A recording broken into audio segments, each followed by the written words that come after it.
Um, in our last class, we found just three properties of a signal. Okay, I want to add a comment. The last day, oh no, I already made that. No problem. Okay, so today we'll see some general descriptions of signals. What is that? Actually, the signals are the functions of time in our context, and it varies with time.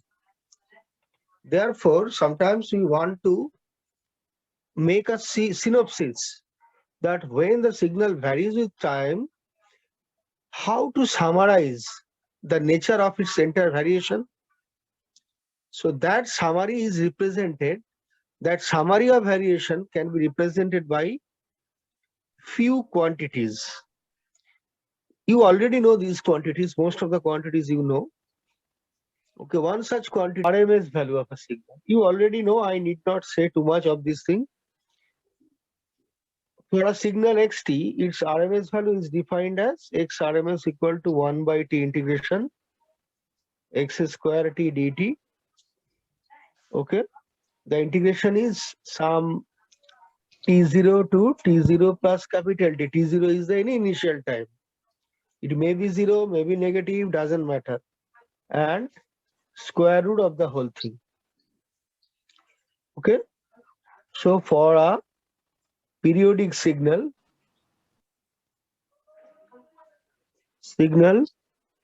with periodicity of capital T.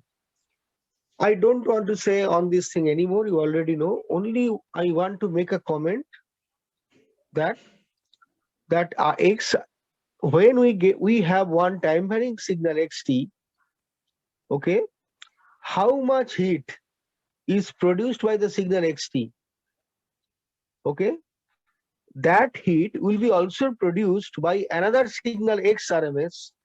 Xrms is a DC signal which, when replaces the original signal xt, will produce the same amount of heat, okay, during the same time. So xrms is the equivalent DC value of the signal, okay, that imparts the same power loss, okay, caused by the original signal xt, okay, same energy loss caused by the original signal xt during the same time, capital T. So x RMS is that RMS value. Next thing we already know is the DC value, okay, mean value or average value. Okay, so that also we know it is defined as XDC equal to 1 by T integration xt dt.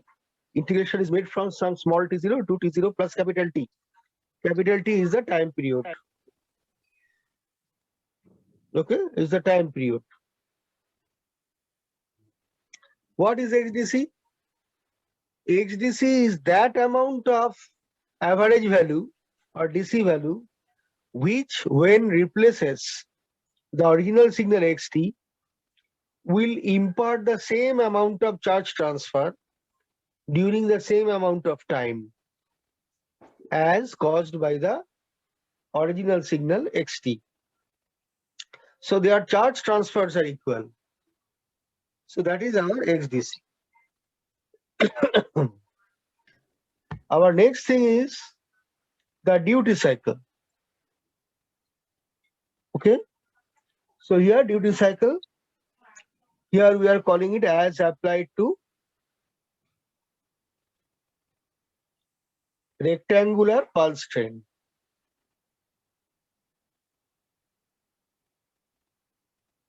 What is that? Consider one signal xt. Okay. So it's a pulse. Okay. The value goes from some, okay, maximum to zero, where T on is the on time of the pulse, means it is the duration during which pulse remains high. T on is the pulse width, you can say, okay, during which it attains the maximum value. Okay, and T off is what? Is the time period. Sorry, T off is the time during which pulse remains off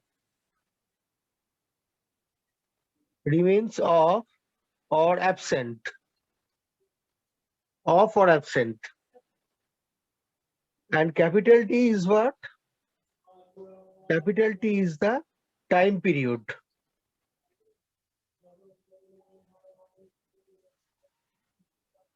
That is T on plus T off, time period. And duty cycle, capital T is defined as a ratio of its on time to time period. Obviously, our on time, its minimum value is 0 and maximum value is capital T. When on time is equal to capital T, our off time will be 0 and it will be our straight line, just a DC signal. Okay. And 1 by T means frequency. F is the frequency of the pulse. And our D is lying in between 0 and 1. Okay. Where F is the frequency of switching.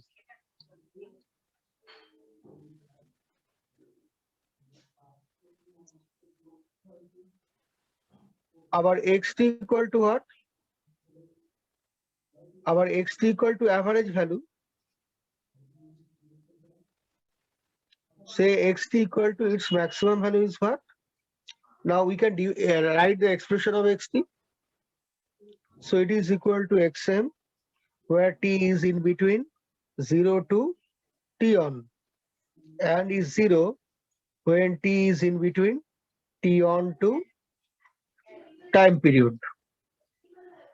That is the definition. Okay. So what is the average value of this signal?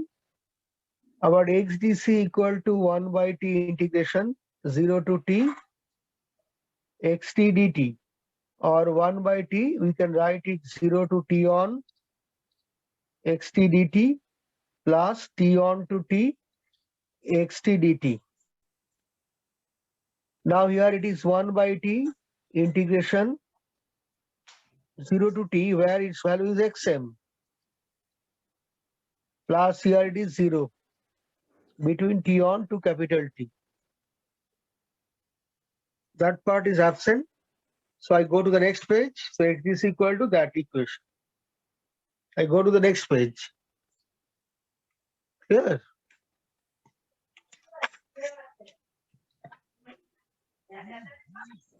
So we can write our xdc equal to 1 by t integration xm dt 0 to t on.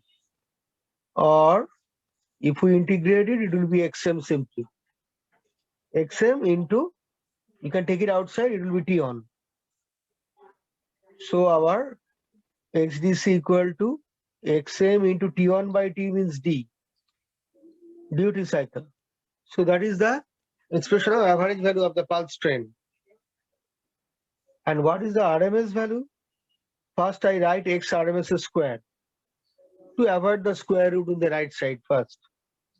So 0 to t x square t dt. So 1 by t integration 0 to t on x square t dt plus t on to t x square t dt. Now we can write 0 to t on x is what? Xm. And here it is 0. So 1 by t, we can take xm square into t on. So we can write it xm square into duty cycle. So x RMS equal to xm into root d. That is our expression. Okay.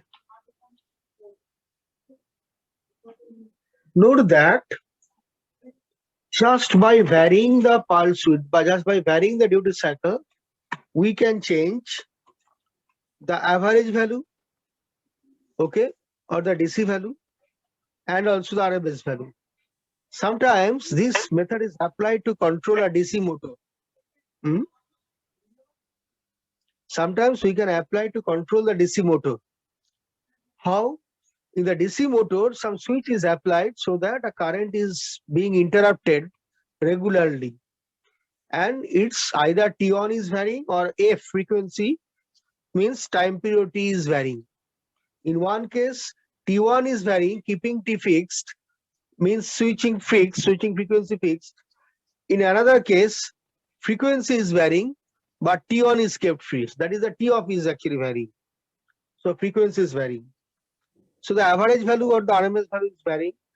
When the DC value is varying, XDC, that DC value is actually imposed on a DC motor, and therefore depending on the DC value, its speed is controlled.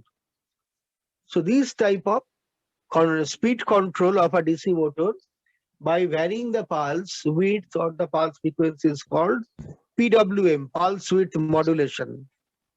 Okay. Okay, so controlling the average or DC value of motor voltage XDC by varying D, that is either by varying T on or by varying F, is called pulse width modulation.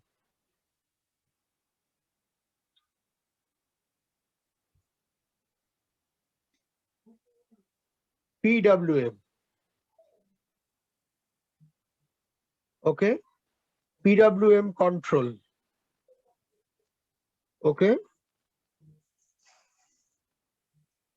Here, speed of the motor varies accordingly.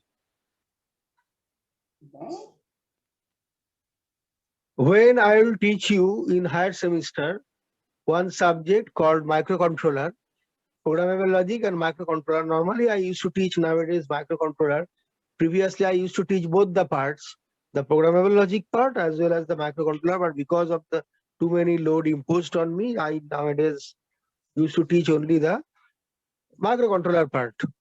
There I'll show you later how we can write a microcontroller program to apply PWM control of a motor, but not now, in the higher semester.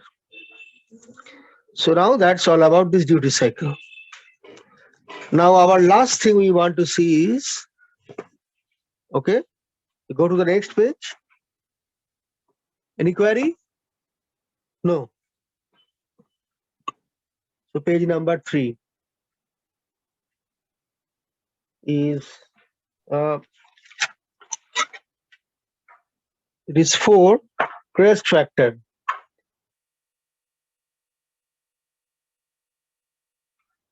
Crest factor, also called peak factor. What is the definition of crest factor? Okay, it is defined as the ratio of the maximum value to RMS value of a signal with DC component removed for xt, means its average value is removed. What is that? Actually, when we measure the AC value of a rectangular pulse, you know the rectangular pulse is having some DC value which is equal to xm into x max into root d. Okay, so it is x max into root d. It has some, sorry, it is the RMS value of the entire rectangular pulse, and x d is equal to x max into d is the average value or DC value present within the signal. Okay, now what happens when we apply some AC voltmeter to measure its RMS value? Normally the every AC voltmeter is, normally it is equipped with, the digital AC voltmeter is equipped with some capacitor inherently, and you know the capacitor blocks DC. How it blocks DC? For a DC signal we know it is a constant quantity, its frequency the DC value does not change with time, it remains fixed. In other words, we can say that it changes after infinite time. When anything does not change, that can be stated as that it changes after infinite time. So the time period of a DC signal is infinity because it changes after infinite time, means it does not change at all. So time period of a DC signal is infinity. It means its frequency is 1 by time period. It is 1 by infinity or 0. So for a DC signal, its frequency is 0. And for a capacitor, we know what is its reactance. Its reactance is 1 by omega c. Now omega is the angular frequency, which is 0 for a DC signal. So 1 by 0 is the reactance. So its ohmic value is infinity for a capacitor. So capacitor is having high very high ohmic value, okay, against DC signal, means it blocks DC. It does not allow DC signal to pass through the capacitor. Therefore, the capacitor always blocks DC. Now, when that capacitor is present within a one AC voltmeter, it blocks DC, and the AC voltmeter measures only the RMS value of the AC component only. So that's why when that voltmeter is present, it removes the DC component by use of a capacitor. That's why it is, trace factor is defined with DC component removed for XT. But nowadays there are many measurements where DC component is not removed from the signal. In that case, trace factor will be simply equal to X max by X RMS. That term, that with DC component removed, this clause will not come. This clause will not come. And then for the same waveform, the value of trace factor will be a little bit different. Okay, but here we want to highlight only that particular thing, the most traditional definition and the mostly used definition of trace factor. Okay, now how to apply this? Now consider one, okay, signal E of t, okay, and it varies. So it is something like this one. So it's, for this signal, it's a just pulse trend. Its peak value, positive value is positive peak value is EA, and in the negative side, its peak value is EB, the magnitude. So total value is what? It is EPP, peak to peak value is that one. And this value we are calling it as T on, and that value we are calling it as T. Clear? So this rectangular pulse is having some positive value, some negative value. Okay. What happens? Our first task is to remove the DC component. So we will clamp the signal up and down. So first, clamp the signal. Clamping, you know, there is a clamping circuit by which we can clamp the signal. Clamping means what? it is moving up or down. Okay, this value is moving up or down along the x-axis so that the value of E and EB will be changed. First, clamp the signal up or down for adjusting EA and EB in order to remove its DC component. Its DC component is removed when the charge transfer is zero. Net charge transfer over the full cycle is zero. It means the area, positive area here and negative area, they must cancel each other of the signal. When the two areas are equal, then the net charge transfer is zero. Okay. So therefore, we can write that is, the area will be, what is the area for the positive side? It will be EA into T on. Say I have drawn it after clamping the circuit appropriately. I have drawn the figure, say after clamping the circuit appropriately. It may happen that at the original pulse train, it looks like just this one. That is, there is no negative part. Then what we'll do? We will clamp it, we'll move it up or down so that there will be some negative part as well as some positive part. And then after adjusting their value, we can, it will look like that and its average value will be zero or DC value will be zero. In that case, the area will be zero in the two rectangle. So it is EA into T on. Okay, T on must be equal to, now EB is that thing, into that area is T minus T on. T minus, so that is our relation 1. And also we have two more relations. The peak to peak value is equal to EA plus EB, relation 2.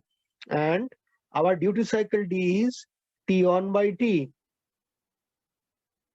Okay, these are the three relations. Okay, then, okay,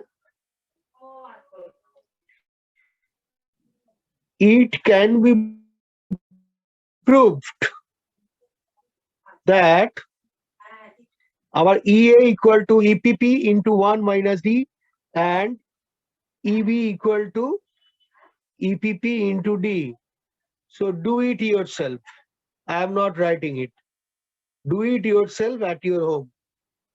It's very easy. From these three equations, you express EA in terms of EPP and EB in terms of EPP. You will get that particular relation. Very easy thing. I'm not doing it.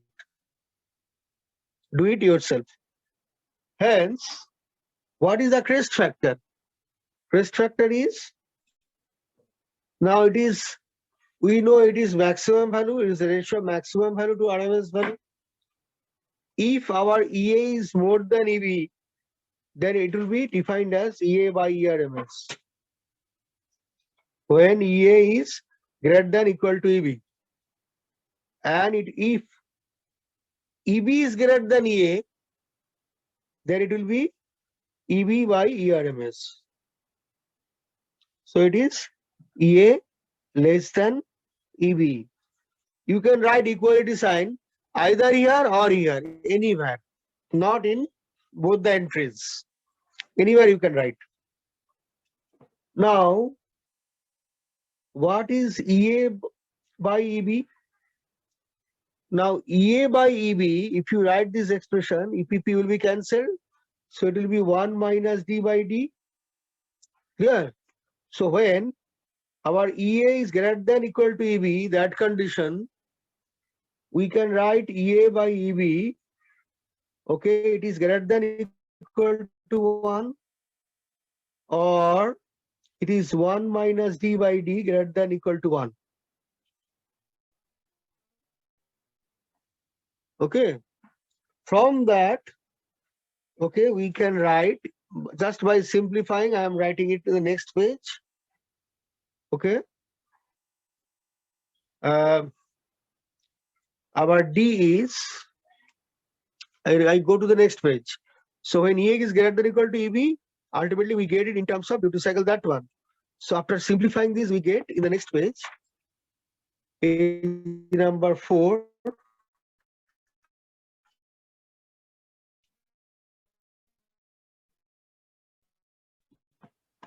Okay. Okay. And again, when our EA is less than equal to less than EB, what will happen? EA by EB will be less than 1. So again, when EA is less than EB, EA by EB will be less than 1, or 1 minus D by D would be less than 1. Okay. Or we can write it will be ultimately D will be in between 0 and sorry, it will be coming as DA as not less than is 0.5 and 1. 0.5 and 1. Therefore, the definition of crest factor is what? It will be EA by ERMS when EA is greater than or equal to EB, or D is in between 0 and 0.5.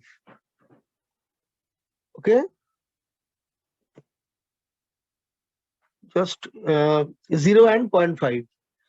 And it is EB by ERMS when EA is less than EB, or D is in between 0.5 and 1. 0.5 and 1. Now our crest, what is EA by ERMS? Okay. Now EA by ERMS, from that you put the value of EA here, this one, and EB is that one. So you can write it, our crest factor equal to, it is coming as 1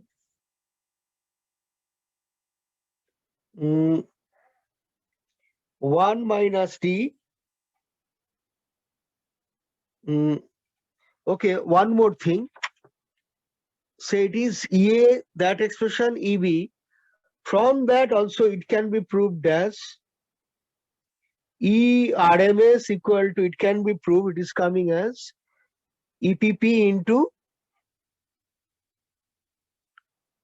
D whole into 1 minus D. So you have to prove these 3 things. So prove it. I am not doing it. It's very regular thing, easy to derive. So ERMS is that one. Clear? So once we know ERMS, now you put this value ERMS here. You put this ERMS. So finally it is coming as, okay.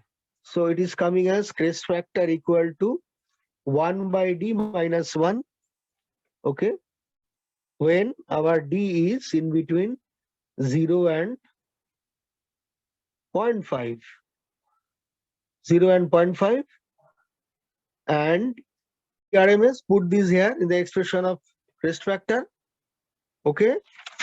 And once you put that thing, ultimately we get these expressions and under 2 different range of duty cycle. Okay. Once we know that that is our final expression of crest factor under 2 different cases. And if we plot crest factor, okay, as a function of D, then it will come as that one. So at D equal to 0.5, we will get the minimum value of crest factor from that expression. Between 0 to 0.5, that expression, and between 0.5 to 1, another expression. Okay. So that is the variation of crest factor as a function of duty cycle. Clear? Okay. Now we want to go to this some general properties of signal. Okay.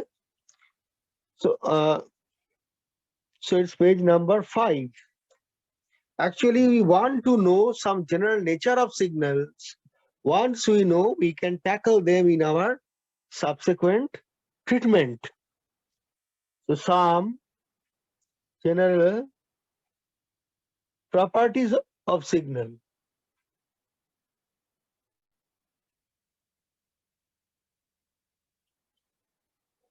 Now our first thing is time shifting. It's very easy apparently, but later you will find out that some intricacies are there.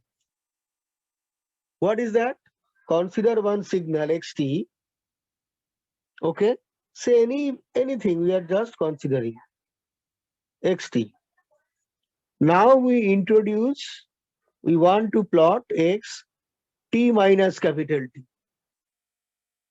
Now what is our x0 here? When things inside the bracket is 0 or t is 0, we will get our x0. But when do we get x0 in the second case? When t minus capital T is 0, then only we get x0. Now t minus capital T is 0 when small t equal to capital T. So when small t equal to capital T, we get x0 value. After that, the signal will come as usual. So this signal is called a right shifted signal, time delayed signal, okay, or lagging signal with respect to the first one. So it is called right shifted, okay, signal, time delayed signal, or lagging signal with respect to the first one, the first signal. Now, if we want to draw one more signal, say consider this xt plus capital T. Note that when do we get our x0 point? When t plus capital T is 0 or when t equal to minus capital T. So at that point, we will get x0 at minus this. So it is, this signal is a leading one with respect to the first one. So it is called left shifted signal, time advanced signal, or leading signal with respect to the first one. Clear? So this thing we already know, still I am telling it because of some other reason. Next one is time folding or time reversal. What is that? Consider one signal. I already stated that thing in the last class. Still, I am writing it because of telling it because of some reason. That will be clear very soon. Okay.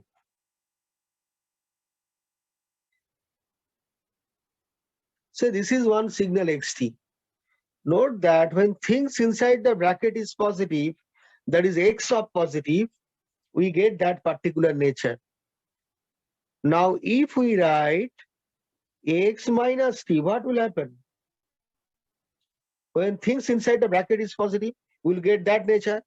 It means when minus t is positive, then we'll get that particular nature.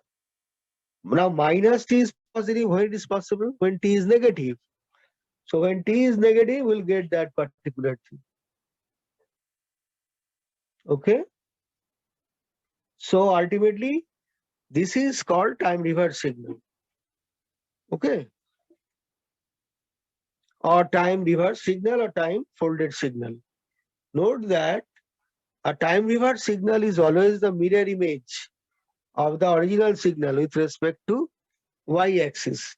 I already told that thing to you previous class. Here also you are seeing, just reiterating the same thing. Our next thing is the combination of time shifting and time reversal. Combination of time shifting and time reversal properties. Let's see. Okay. Now first we want to plot x minus t plus capital T. What happens? Note that now this is our x0 point, this is our t equal to 0 point, or say I'm writing that one. This is our x0 point, this is our x. When t equal to minus a, then what will get? Xa point. This is our x0. When t equal to a, it is our xa point. When t equal to minus a, then minus of minus a, it will be xa point. And this is these two is, it is xb point.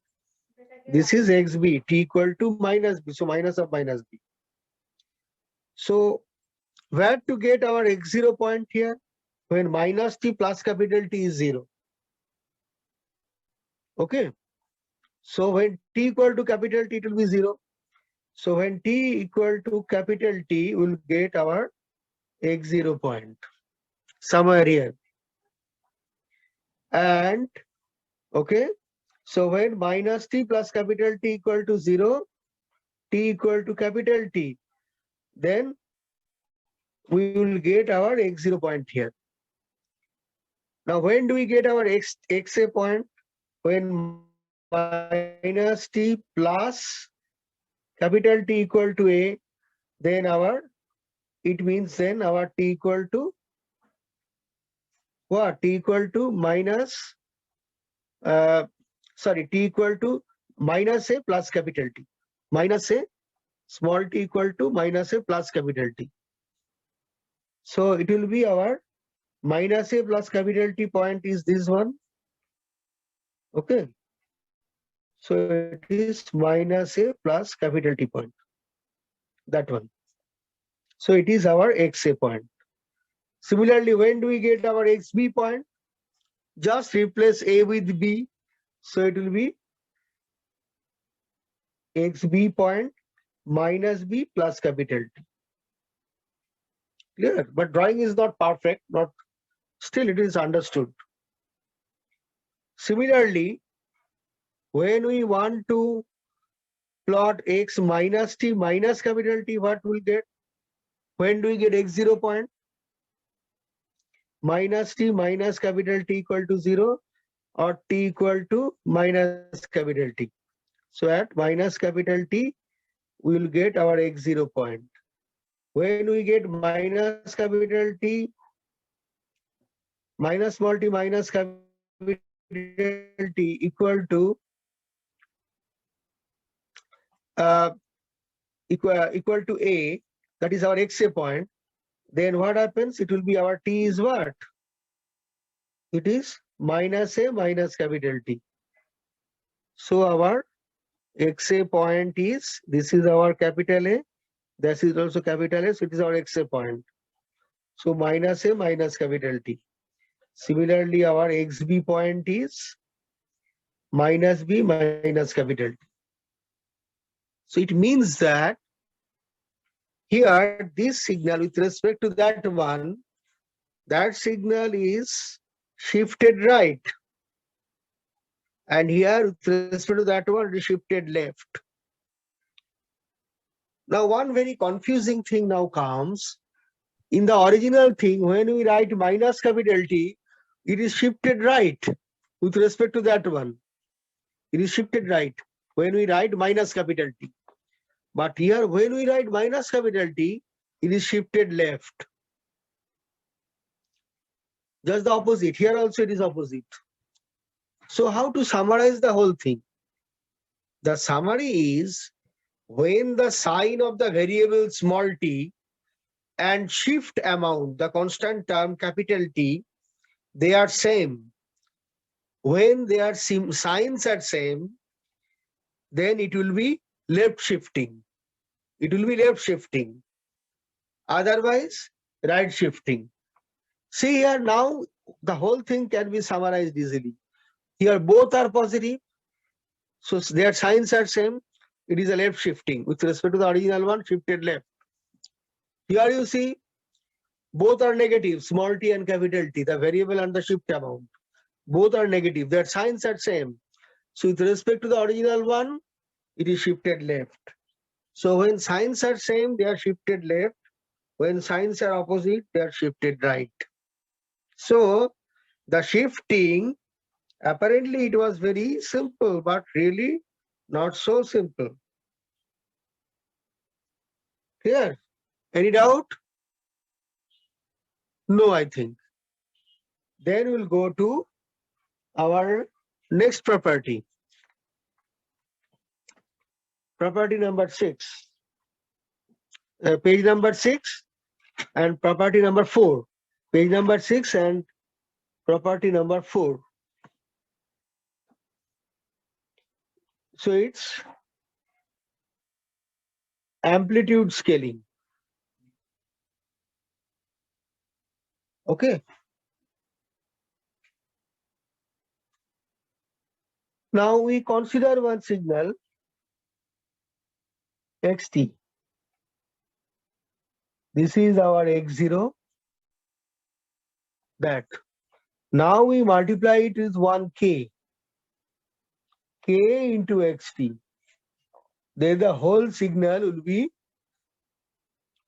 okay, multiplied to the value k, all these things.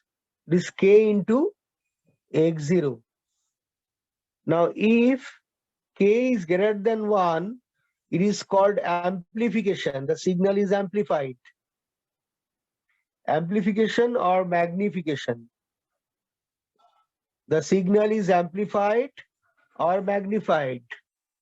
By use of amplifier, we can amplify or magnify. If k is less than 1, the signal is, its value is reduced. It is called attenuation. The signal is attenuated. Attenuation, also called reduction, but attenuation is more popular in our context. So the signal amplitude is getting changed by the magnitude of k, the multiplying factor. Our last property is extremely important, time scaling. Time scaling. What is that?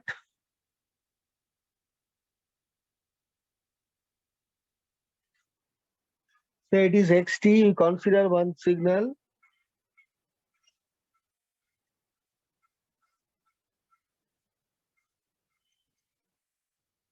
Okay, -1, 1, 2, 3. So it is 1, its magnitude. This value is 2. We consider one signal first. So it's time scaling. It's L. This value is what? At t equal to -1, it is x minus 1. This value is x0. That value is x1 at t equal to 1. That value x2 and this value x3. Complete. Now, what happens? We want to attach a constant a, some a, xat. Okay. First, now, how to plot it?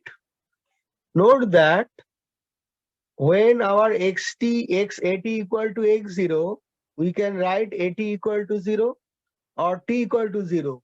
So at t equal to 0, we get our x0 point, same, no change. Okay.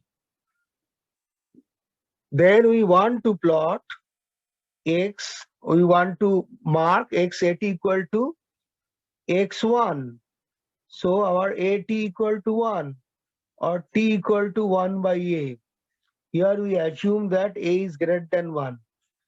If a is greater than 1, 1 by a is less than 1. So we will get our x1 point here at 1 by a, which is less than 1. So it is our x1 point. Its magnitude is 2 and its magnitude is 1. Similarly, we want to get our x2 point. So our at equal to 2 or t equal to 2 by a, which is less than 2. As a is greater than 1, 1 by a is less than 1, so 2 by a is less than 2. So 2 by a, it is x2. Clear? So 2 by a is less than 2. Similarly, x3 at t equal to 3 by a, we get x3. At t equal to minus 1 by a, we get x minus 1. So you see, the whole signal is compressed or squeezed. A is called the time scaling factor. When the time scaling factor is greater than 1, the signal is getting compressed. Its pattern does not change. It is simply compressed, just compressed, squeezed. Clear? Now, in the next case, what we want to do, we want to plot same xat, only difference is a is less than 1. Now, when a, so we write as a is greater than 1, as a is greater than 1. Now, so here, when a is less than 1, 1 by a will be greater than 1, and 2 by a will be greater than 2 this way, so and so. Clear? Therefore, 1 by a is greater than 1, so ultimately our x0 is same. It is 1. Then our 1 by a is greater than 1. Then 2 by a is greater than 2. So it's x1, it's x2. Our x3, it is at 3 by a. Here also, it is minus 1 by a. It is x minus 1. So the whole signal,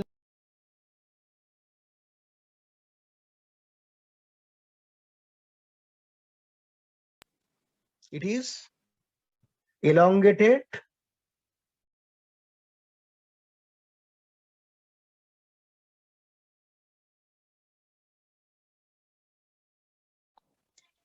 It is dilated.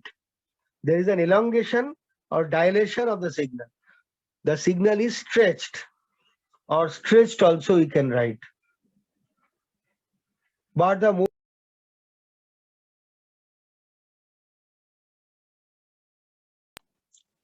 dilated.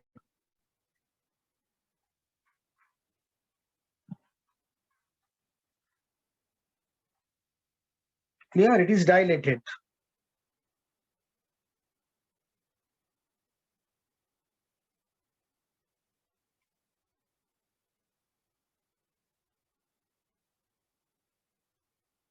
It is stretched or elongated or dilated.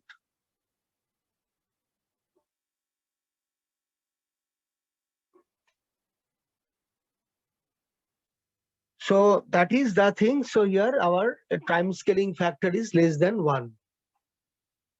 Here. So that is the impact of time scaling. You see here, as in compression, the signal is getting squeezed or compressed. All the variation of the signal is completed within a smaller time. So the frequency content of the signal is actually getting higher and higher, because there are abrupt variations present within the signal. Everything happens within a smaller time. Okay, so the time period, if it is a periodic signal, its time period will also be changed. Say if it is a periodic signal of another occurrence, now it will come closer. It is come closer. So time period will be changed.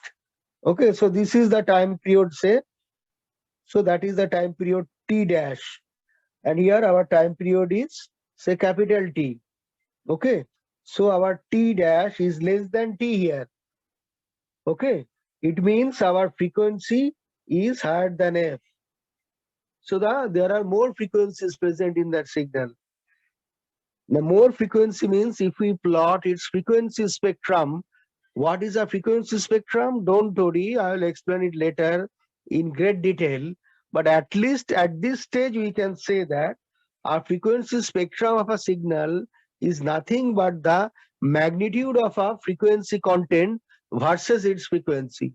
Means how many frequencies are there within a signal and what are their magnitudes. So in the y-axis, there will be value. In the x-axis, there will be frequency, not time. That plot will tell us how many frequencies are present and what are the magnitudes of those frequency contents. In a signal, more number of frequencies, not only one, more than one frequencies can be present. So that is our frequency spectrum. Since more and more frequencies are coming, okay, it means that the frequency spectrum, its plot will be stretched or elongated or dilated. So a compression in time leads to, okay, dilation in frequency. Here just the opposite. The signal is very slow in nature, slowly varying. Slowly varying means its time period will be more, okay? So frequency will be less. So it's a very sluggish nature, slowly varying signal. So its frequency content will be less. So if we plot its frequency spectrum, we will see that its frequency content is reduced. There are smaller number of frequencies present in that signal. So its frequency spectrum will be getting compressed. So a dilation in time means, okay, elongation, dilation in time means compression in frequency. So here compression in one domain leads to dilation in the other domain. Okay. So if it is time t, it will be frequency. So if we apply compression in time domain, it will be dilated in frequency domain. Okay, so I don't want to write this T or F. So compression in T and dilation in F. So it is also the opposite thing. If it is compression in F, it will be dilation in, okay, frequency. So we can write it compression in F, it will be dilation in T. Clear? So that is one very important concept.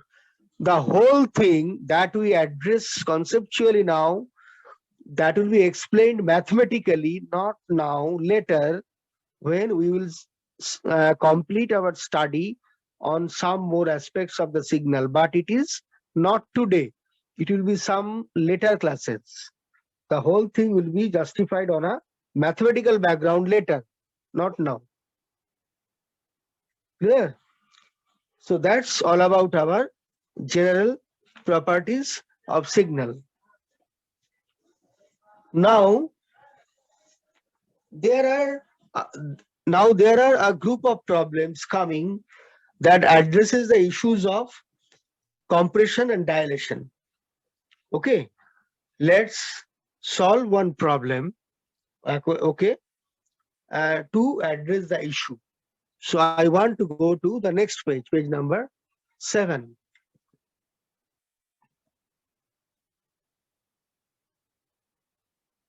Page number 7. Now one problem. Express ft in terms of xt. What is that? It's our problem. Here xt is shown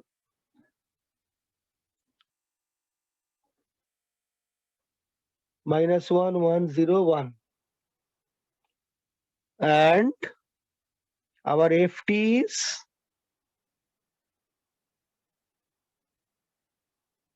1, 4. Its value is 1. It is f of t. So we have to express ft in terms of xt. Note that,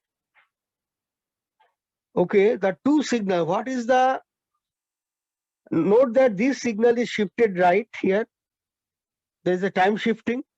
Not only that, what is the width of this? Width is 2, -1 to +1. And what is the width here? 3. 4 minus 1 is the width. Its width is getting changed. When there is a change in width, it means the signal is undergoing a time scaling. Why? Say previously we got one thing, that what is the width here? From -1 by a to 3 by a. Total width is 4 by a. What is the width here? -1 to 3, 4. So here width is 4, here width is 4 by a, here also width is 4 by a. So once we apply time scaling, when we attach a factor a with t, that factor is used to divide the time, divide the width. So it is t is attached with a, so its width is changed by the factor 1 by a. It is a, so width is reduced, it is changed by the factor 1 by a. Here also same thing. So it is width is 4, it is 4 by a. It is here also 4 by a. So whenever there is a change in width, it means there is a time scaling involved. So these two, if we compare these two signals, there are time shifting as well as there are time scaling also. Now the question is, when we want to go from this signal to that signal, okay, what to apply first? The time shifting will be applied first, or time scaling will be applied first? The answer is simple. Okay, from xt, when we want to go to ft, which one will be applied first? The answer is simple. We can apply any one first, no problem, depending on our convenience. So I shall solve the problem in two different methods. Okay, so here in method 1, okay, in method 1, we will apply time shifting first. Will be applied first. Then we will apply in method 1. In method 2, we will apply time scaling first. Okay, so first we apply our xt. Just start with xt. Xt is this one, -1, 1, 1. Then we apply, okay. Then we apply time shift. How much? You see our original signal starts at t equal to 1. So we want to shift it from, so that it will start from 1. So it will be 1, and width is how much? 2. So it will be 3. So width remaining same in time shift. In time shift, width remains same, but the starting point will be different. So we shift it how much? From -1 to +1. Okay, so shift by 2. We write shift by 2. So the signal will be what? Shifted right. So it will be xt minus 2. Okay.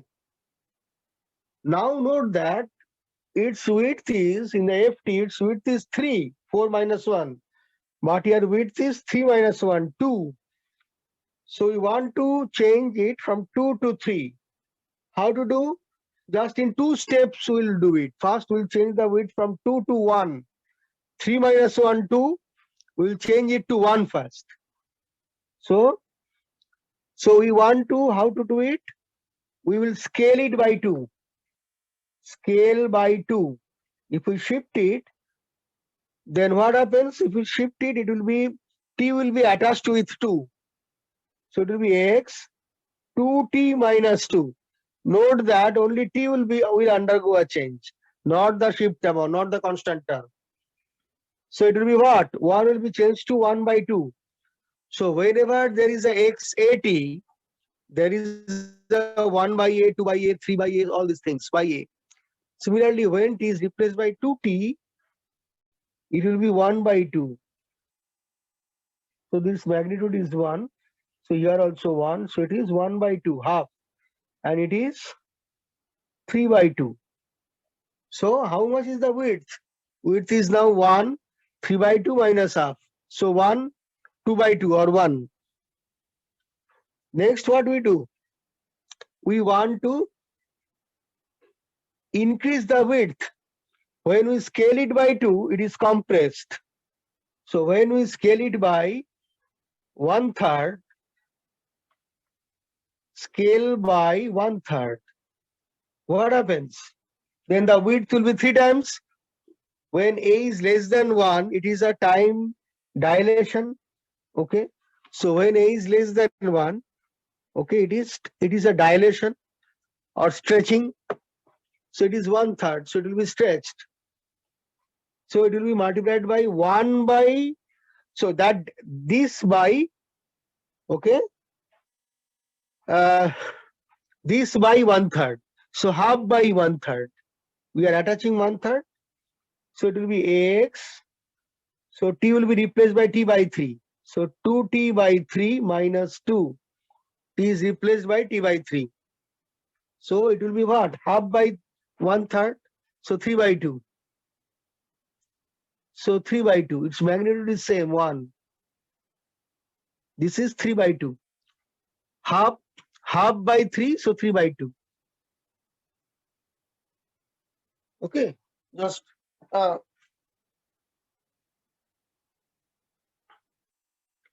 and then it will be what? 3 by 2. Okay. It will be 1 by this. So 1 by will be there.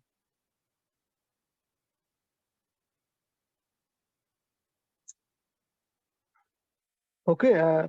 So it will be 9 by 2. Clear? 9 by 2. So this divided by 1 by a actually. So that will be replaced by this. It will be replaced by that by a. So by 1/3. So half by 1/3, 3 by 2 by 1/3. So it will be this one, 9 by 2. So what is the gap therefore? 9 minus 3 by 2 or 6 by 2, or its width is same, 3. So this signal and that signal, they are almost same. Only difference is the starting point. It starts at 1, it starts at 3 by 2. So you have to shift it left by how much? Half amount.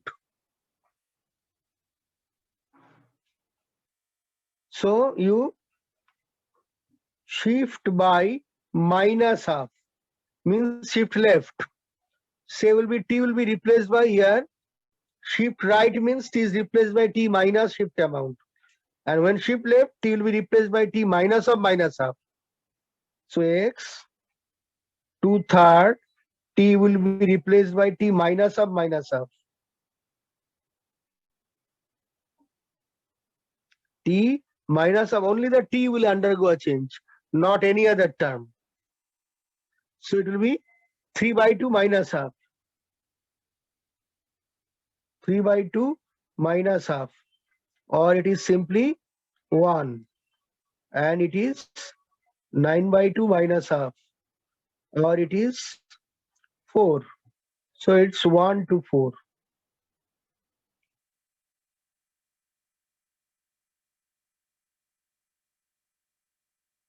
Clear? So that is this particular thing. Or we can write it x 2/3 t plus 2/3 into half minus 2, or x 2 after simplification will get minus 5 by 3. This signal is exactly same as that signal. Therefore, we can write our ft equal to x 2/3 t minus 5 by 3. This is our answer. Method 1. Here we have started with time shifting.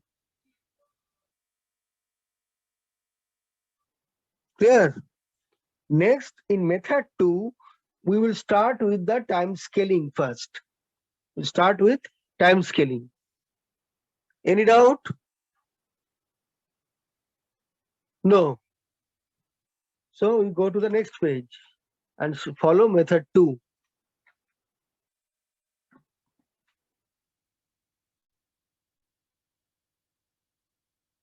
So it was our method 1, now method 2. Here,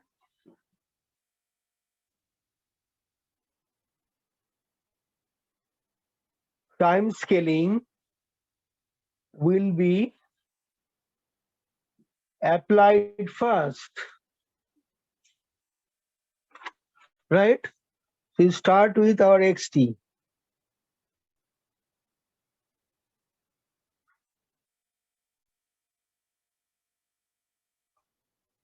Then we apply, okay, time scaling. We first, its width is 2. First we want to make it 1. So it is scale by 2. Scale by 2 to reduce it to 1. So it will be x 2t. So result will be minus half to half, 1 by that scale factor. This. Then we want to make it 3. Our ft is having a width 3. So initially it was a width 1. First we width 2, we make it to 1 by scaling or compressing. Then we are dilating it. So from 1 we are getting 3. So dilating by a factor 3. So 1 to 3. So scale by 1/3. So minus half by 1/3. So minus 3 by 2 and half by 1/3. So it will be 3 by 2. So our width is 3 now. Only thing is this signal is same as ft. What the starting point is little bit different. So to make it 1. So as per our ft, you see it starts with 1. So we shift it.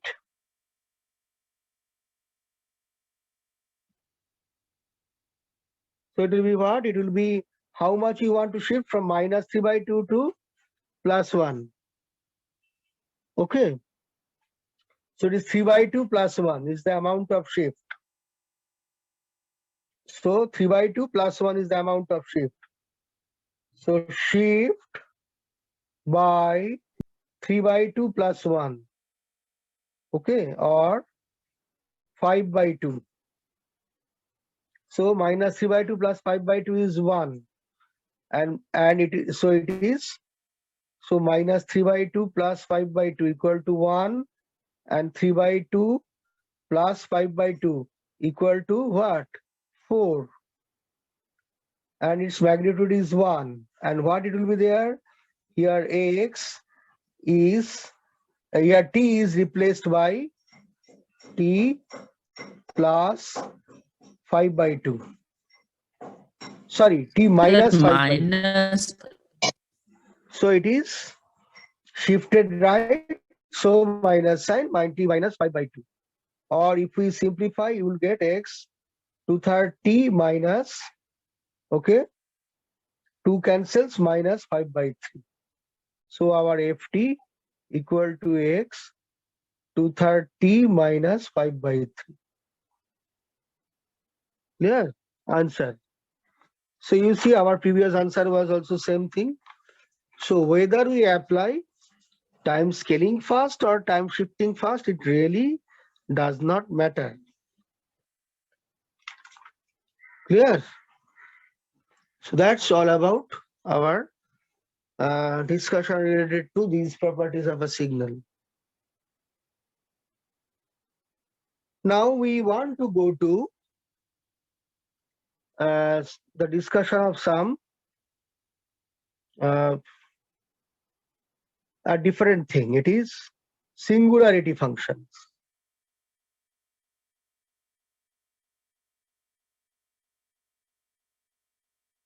There are some basic functions called singularity functions that are used to express some other complicated functions or signals. These are called singularity functions. Why they are called singularity? That I shall explain later, not now. Okay.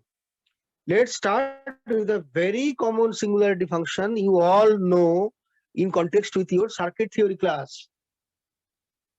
This is our unit step function. You all know. Still, I want to say something. Unit step function, UT. What is the definition of UT? It is equal to 1 when t is greater than equal to 0. And it is 0, t less than 0. Its plot is this one. Means if we have a 1 volt source along with one switch, the switch makes at an instant of t equal to 0. Before the switch is closed, what is the output voltage? Output voltage is 0. So before t equal to 0, output voltage is 0. But once the switch is closed at t equal to 0, that 1 volt comes here. So then we get a 1 volt from t equal to 0 onwards. So that output is our UT. Sometimes we wrongly say that UT is equal to 1, which is not correct.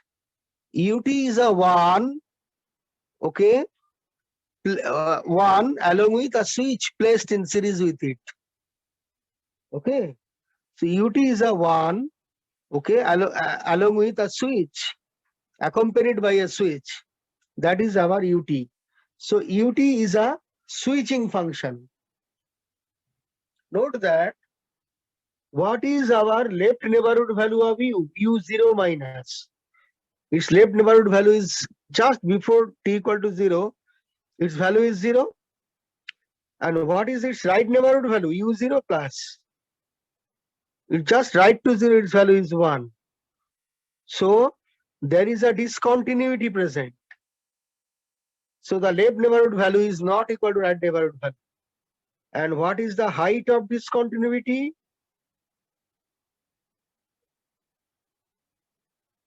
That is right neighborhood value minus left neighborhood value, which is equal to 1. So this is our height of discontinuity. For a step function, not unit step, a general step, it is k into ut. So height of discontinuity will be k. Height of discontinuity will be k. Clear? Now, the next page I will see something more on this. Page number 9. The thing is,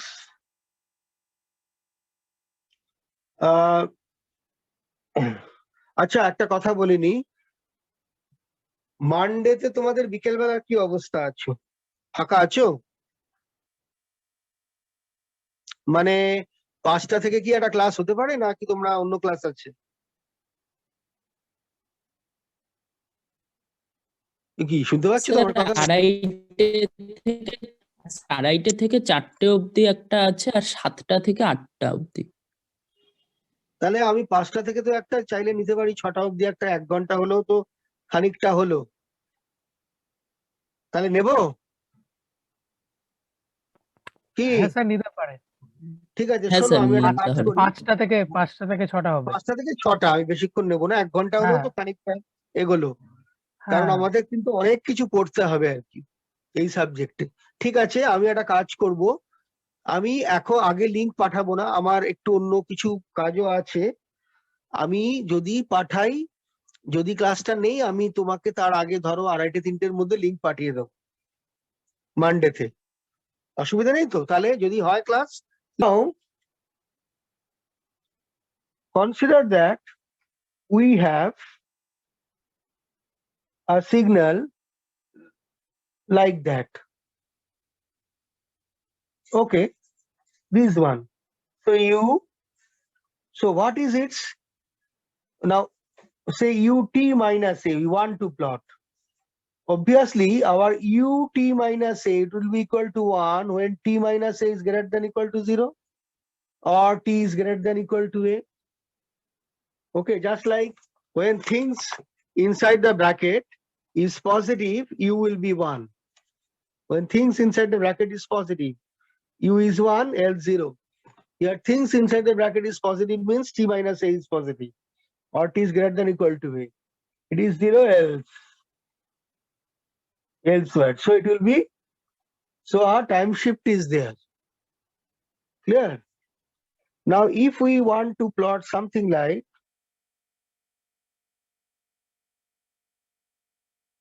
that one, how to express it in terms of singularity function. So its value is 3, say its value is 5, say its value is -2, and its value is -1. And the corresponding points are 1, 3, 5, 7, 8. So how to express it in terms of step function? Okay. Let's see. First, there is a step. It starts at t equal to 1. So this way. So it will be u t minus 1. That step. At t equal to 3, we have to add one more step. How much is the magnitude? It is 5 minus 3 or 2. So we are adding 2u. Its magnitude is 2. Height of discontinuity is attached. So this is the height of discontinuity, 2. And it is applied when? At t equal to 3. So it is applied at t equal to 3 and its magnitude is 2. So it is shifted right. Sorry, there is a mistake. It will be 3u. So this is 3. Height of discontinuity is 3. ut minus 1 applied at t equal to 1. Then here 2 more added. 3 plus 2, 5. Then at t equal to 5, from 5 we are getting to -2. So how much? 5 plus 2, 7. From 5 we have to subtract 7. So -7, height of discontinuity is -7. Why? Because right neighborhood value is -2 and left neighborhood value is 5. So right neighborhood value minus left neighborhood value. -2 minus 5. So -7. We are applying -7. That is the amount of height jump or height of discontinuity. So -7 u, and when it is applied at t equal to 5, so it is going that way. At t equal to 7, we are adding how much? It is another height of discontinuity. How much? 1. -1, minus of -2. -1, minus of -2. So it's 1. So +1 we are adding. Plus ut minus, it is applied at t equal to 7. Then it continues. Then we are adding plus.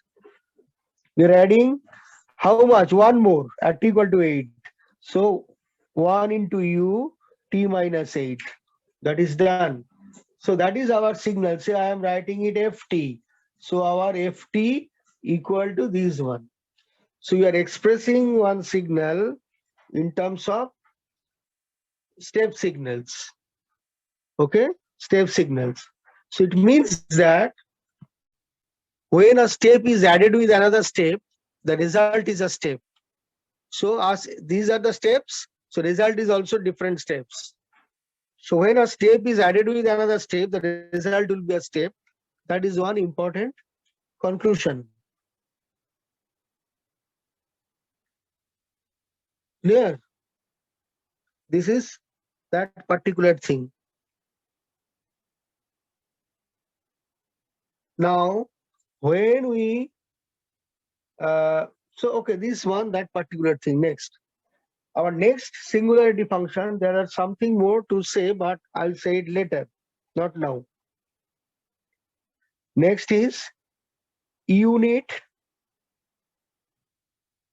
impulse function or Dirac delta function. Dirac delta function. delta t.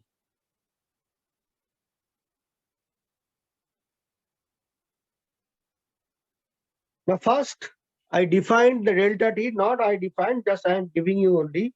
The original definition was put forward by Paul Dirac, and it was he applied it in the field of quantum mechanics, for which he got Nobel Prize. So I cannot say that I define. So just I present it only. So what is that? Okay, it is delta t equal to 0 when t is not equal to 0. And integration delta t minus infinity to plus infinity, that is equal to 1. So that is the definition of this function. Okay. And if we plot it, it will look like this one, delta t. That one at t equal to 0. But you can ask a question, how it is having a look like that? What is the meaning of that practically? That I want to explain now. Consider one signal, say one signal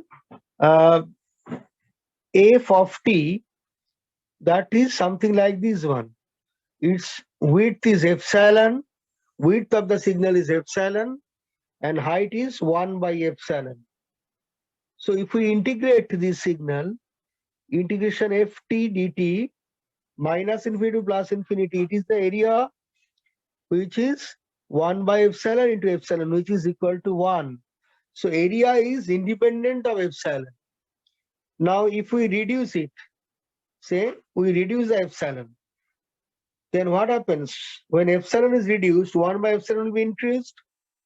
That one, this will be our epsilon, it is 1 by epsilon. So that is our ft. So the area will still remain 1. So, okay, irrespective, so area, it is irrespective of the value of epsilon. So epsilon may be small or large, it does not matter. That one. Clear? Now we consider, okay, so so this is that one. Now what happens? Better I call it therefore an approximate version of impulse function. An approximate version of impulse function. So integration delta at dt minus infinity plus infinity, this is equal to 1. It is the approximate version of impulse function.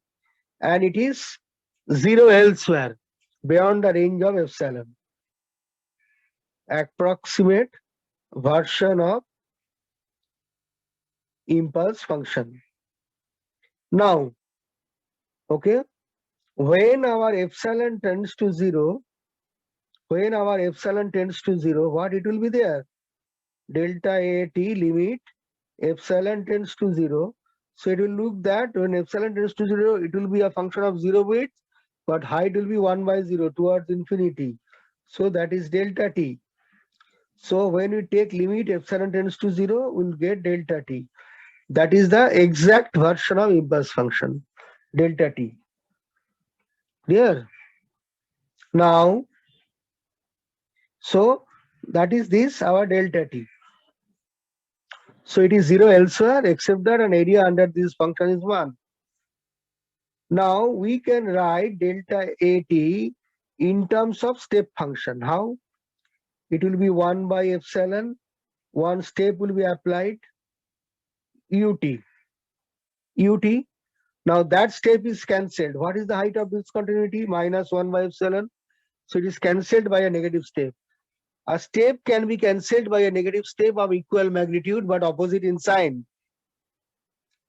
Okay, so it is 1 by epsilon. So if we apply another minus 1 by epsilon, so it will be u t minus epsilon. At t equal to epsilon, we are applying a negative step of equal magnitude. So that step will be now cancelled. Clear? Then what is our delta t? It is limit delta at epsilon tends to 0. or limit epsilon tends to 0, 1 by epsilon ut minus u t minus epsilon. That one. Now we can write it limit. Now let t minus epsilon equal to sum x. Then t equal to x plus epsilon. So it will be what? 1 by epsilon u x plus epsilon minus ux. Okay, it is epsilon tends to 0. So it is what? It is the derivative, definition of derivative, du, okay, dx. That you can write. But our dt equal to dx, so you can write it is du dt also. So our delta t equal to du dt. So the derivative of a step function is, okay, an impulse function. Clear? Derivative of a step is an impulse function. It means if I plot it in the next page, okay, I just go to the next page, page number 10.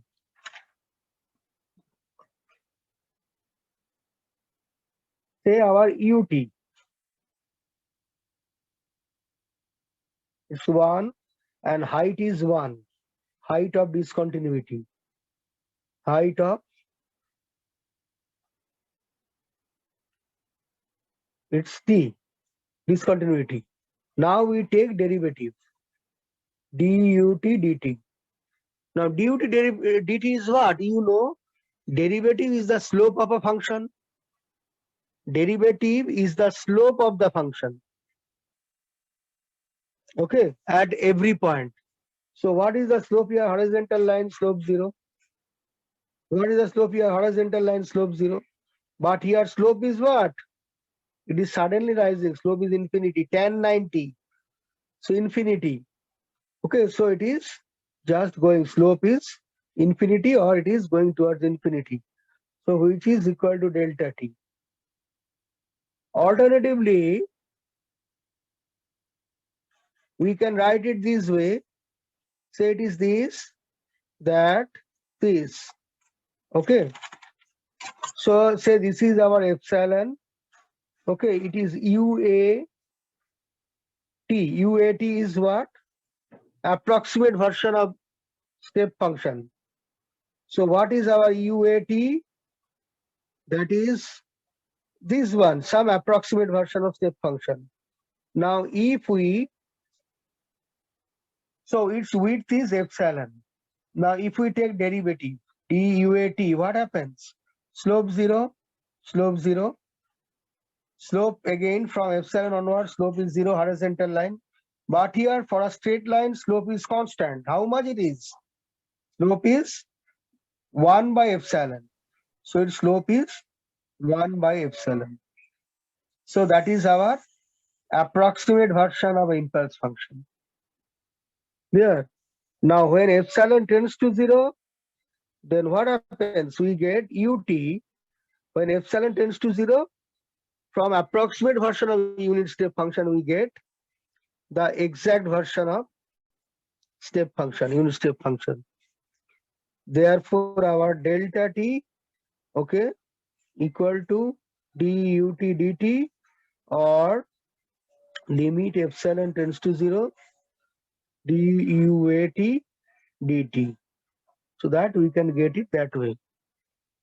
Or limit epsilon tends to 0 delta a t, that one. So that is our impulse function. Okay. So when we take a derivative of step function, we get impulse. Consider that we have k into u t minus a. So we have one step function whose magnitude is k. So it's that one. Okay, this one. So now if we take a derivative, what it will be there? So it will be one impulse will come at t equal to a. Okay, and it will be what? It will be going towards infinity, but it will be going towards infinity k times higher. Means its area is k. We write it is within bracket. Means ultimately it is going towards infinity, but k times higher. Because its slope is k, it is just k by 0. Your slope is what? 1 by 0. Your slope is 1 by 0. Your slope is k by 0. So it's going towards infinity, but k times higher. So k is called strength of the impulse function. Strength of the impulse. It means if we take area under the curve, its area will not be 1. It will be k times the unity. That is, area will be k. Clear? And that impulse is called k into delta t minus a. Just u is changed to delta. K is the height of discontinuity. Height of discontinuity. Now, after derivative, the height of discontinuity is coming as a strength of the impulse function. It is coming as the strength of the impulse function. So whenever we take a derivative of unit step, the height of discontinuity of when we take the derivative of a step function, the height of discontinuity is appearing as a strength of the resulting impulse. The height of the discontinuity is appearing as a strength of the resulting impulse function. If it is 3, it will be 3 delta. If it is minus 3, means it's a falling step, it will be minus 3 delta. It will be going towards minus infinity. Clear? And the strength is written within bracket. Why? Because k is not the magnitude of the function. The magnitude of the function is infinity. It simply states that it is going towards infinity k times higher. That's all.